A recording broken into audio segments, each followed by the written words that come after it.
बोध विनयमचंद्राने बोध गोरक्षाशिकेला गोरक्ष गोळला गयने प्रते कृष्णाय वासुदेवाय हरे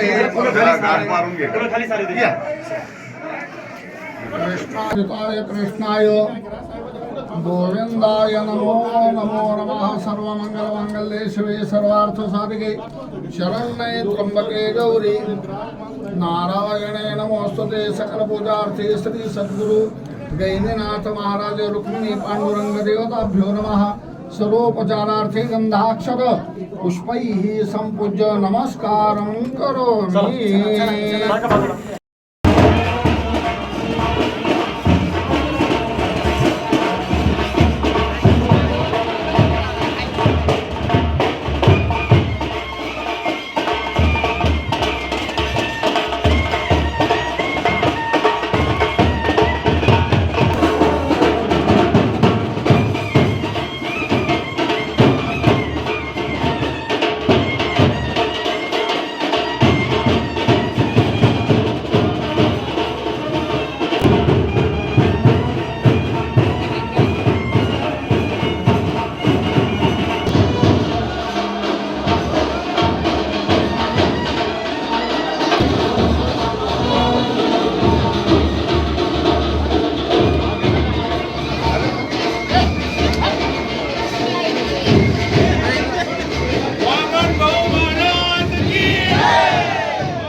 सुरू केलाय ना?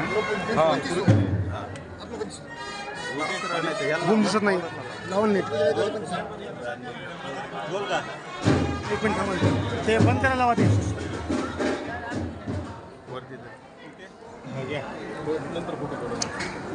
आज आपण सालाबादाप्रमाणे गैनीनाथ गडावर सकाळी पूजेसाठी उपस्थित होतात। नेमकं दरवर्षी इथं येण्याचा नित्यक्रम आपण यावेळेसही सुरू ठेवलेला आहे। काय सांगणार? हे 25वं वर्ष माझ्या आयुष्याचं की 25 वर्षापूर्वी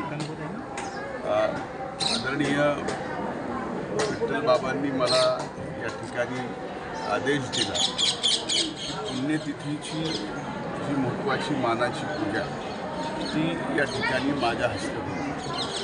त्यावेळेसपासून आज 25वं वर्ष मी नियमित या ठिकाणी या पूजेला पुण्यतिथीच्या आदल्या दिवशी मुक्कामी या गडावर आज अतिशय व्यवस्थित अतिशय चांगली पूजा आज पुण्यतिथीची या ठिकाणी आणि आता ती पूजा करून मी आता पुढे हीच खरी ऊर्जा आहे, हीच प्रेरणा आहे, हीच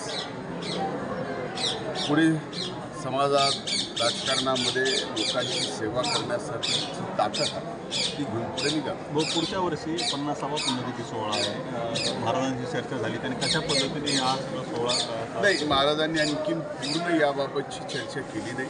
ती सुद्धा आणखीन पुढच्या वर्षीची 50व्या पुण्यतिथीच्या कार्यक्रमाच्या तयारीची नियोजनाच्या बाबतीमध्ये ते विचार करत आहेत। आम्हालाही काही बाबतीमध्ये विचार करायला सांगितलं आणि ते नियोजनही फार महत्त्वाचं काय सांगणं जातं? मी देवाच्या समोर आपण ज्यावेळेस नतमस्तक होतो, आपण ज्या क्षेत्रात काम करतो देवाने आपल्याला जी आज्ञा दिलेली आहे की आपल्या हातून लोकांची सेवा घडो, तर ती सेवा यशस्वी लोकांची घडो, गरिबातल्या गरीब माणसाची सेवा आपल्या हातून घडावी हीच माथा टेकून आम्ही जे काही मागितलं ते मागतो। हे अंजली दमन यांनी म्हटलं आहे की जे आता सध्या कारागृहातील धनंजय देशमुख संतोष देशमुख यांचे जे हत्यारे आहेत त्यांना वेगळी ट्रीटमेंट दिली जाते। हे बघा या बाबतीत मी काहीही उत्तर देणार नाही आणि कृपा करून मला याबाबतचे प्रश्न विचारले। मी स्पष्टपणानं सांगितलं आहे की स्वर्गीय संतोष देशमुखांचे जे हत्यारे आहेत ज्यांनी निर्गुण हत्या केली आहे त्यांना फास्ट कोर्टामध्ये ही केस लढवून तात्काळ फाशी द्यावी। त्याच्यामुळं मला असं कुठंही वाटत नाही या बाबतीमध्ये कुणी काय म्हणावं कुणी काय म्हणावं हा विषय वेगळा आहे। पण आता न्यूज व्हॅल्यू करायची आहे, तुम्हाला पण बातमी पाहिजे, तुम्हाला पण TRP पाहिजे, त्याच्याशिवाय ॲड मिळत नाही, ॲडला रेट चांगला मिळत नाही। ह्या सगळ्या गोष्टी आहेत ना माझं म्हणणं असं आहे की पोलीस अतिशय व्यवस्थित, बरं एक स्तरावर नाही 3 स्तरावर, CID, SIT आणि न्यायालयीन, ह्या 3 स्तरावरती या ठिकाणी जर एका प्रकरणाच्या बाबतीमध्ये पूर्णपणाने चौकशी या ठिकाणी केली जाते, इन्व्हेस्टिगेशन केली जाते, तर त्या यंत्रणेवरती आपण विश्वास ठेवला पाहिजे. 1 रुपयाची पीक विमाची योजना होती, ती बंद करण्याची चर्चा आहे. या संदर्भात काय? एक लक्षात घ्या, मी 2 वर्ष कृषी मंत्री असताना 2 वेळेस विमा योजना 1 रुपयाची या राज्यात आणली. 1 वर्षात मी ज्यावेळेस राज्याचे, केंद्राचे आणि शेतकऱ्यांचे पैसे सुद्धा सरकारने भरले आणि 1 रुपयाच फक्त शेतकऱ्यांचा गेला, त्यावेळेस 8,000 कोटी रुपये हा प्रीमियम राज्य आणि केंद्र आणि शेतकऱ्याचा हिस्सा म्हणून सरकारने भरला. तर 8,900 कोटी रुपये मी शेतकऱ्यांना वाटतो आणि एका वेळेला 3,000 कोटी, म्हणजे अर्धच रब्बीचं सीझन मला 1 रुपयाचा मिळाला होता, कारण 1.5 वर्षच मी कृषी मंत्री होतो.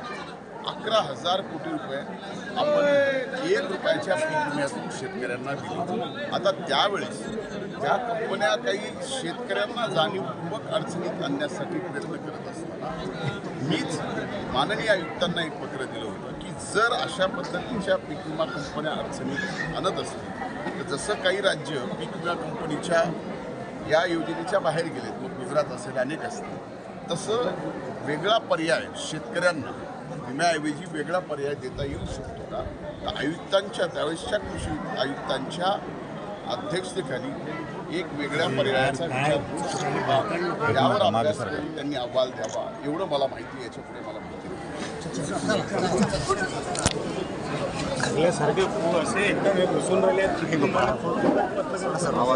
आवाज क्लिअर आला. मी